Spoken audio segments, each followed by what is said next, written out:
Before we begin, this video contains strobing parts. If you have photosensitive epilepsy or an aversion to those things, you are advised to pause the video. A summary of the video has been provided in the pinned comment. As always, the Whalers do not accept liability for reenactments of our videos, but it's the first time when I've had to apply it to health concerns. Thanks. Please enjoy the video. Try to stop my science? My progress? That's impossible. Hello. One of the most tedious things for a Warframe completionist is the achievement K-Driven, where the player is expected to travel 1,000,000 meters on a board. Previously, I assumed this would be easier with a full rank Mega Strive. After all, an achievement contingent on distance travelled would be easier if you could do so quickly.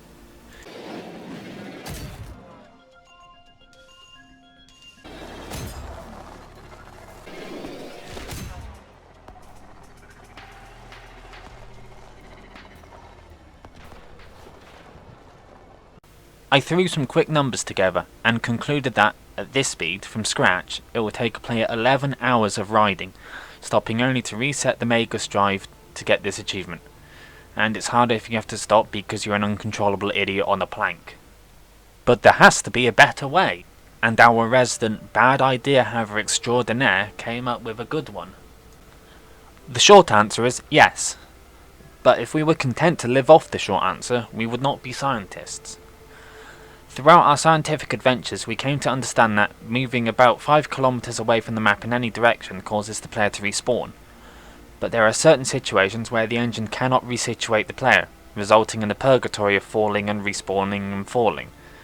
And with our knowledge of this, it should be trivial to do this, but in a way that benefits us, as opposed to a way that necessitates quitting the mission and dropping everything, because /unstuck is as useful as a diaphragm made out of a paper bag.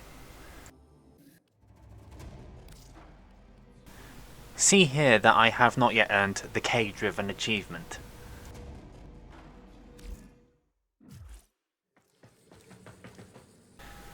We begin by moving as far away from the map as possible, in all directions.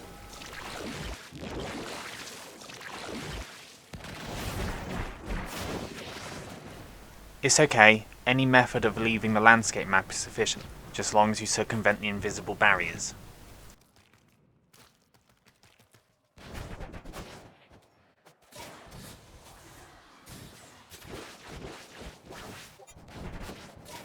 As before, we use a rangefinder, such as a sniper scope or a codex or synthesis scanner, to determine where we stop.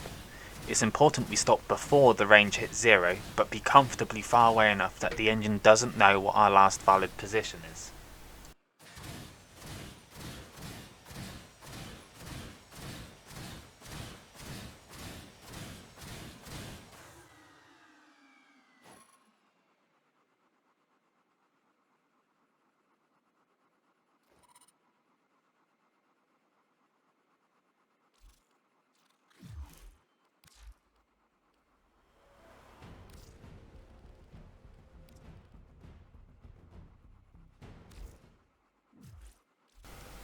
Then we swap from Arcwing to K-Drive, and fall. And we're pretty much done. We can stop to check our progress every so often, and because it's a landscape mission, pausing the game doesn't halt the progression.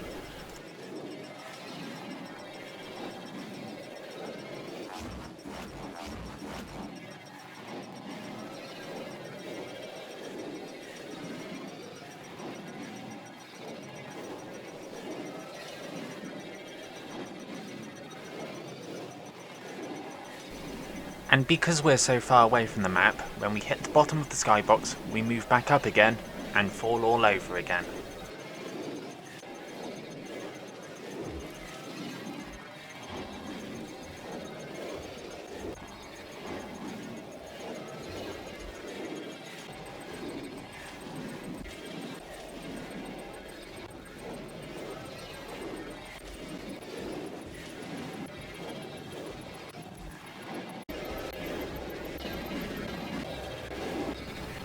It appears though that Digital Extremes, in their infinite wisdom, seem not to bother with clamping the velocity of things.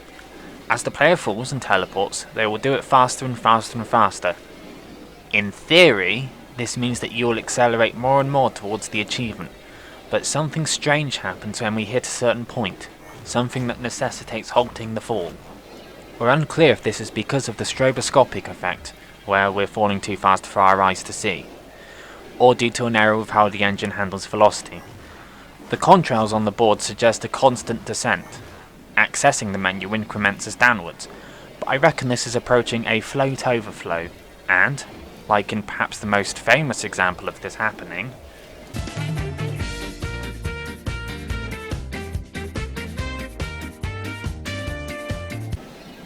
if we let this continue, it's possible that the player may occupy every space at once, the engine may crash, and the red light turns on in some forgotten corner of DE's basement. We're winner! So we reset our velocity by dismounting the K-drive, summoning it again, and letting it go for a while longer, and go to do something else. And, before long, you too can join the 0.6%ers. Thanks for watching.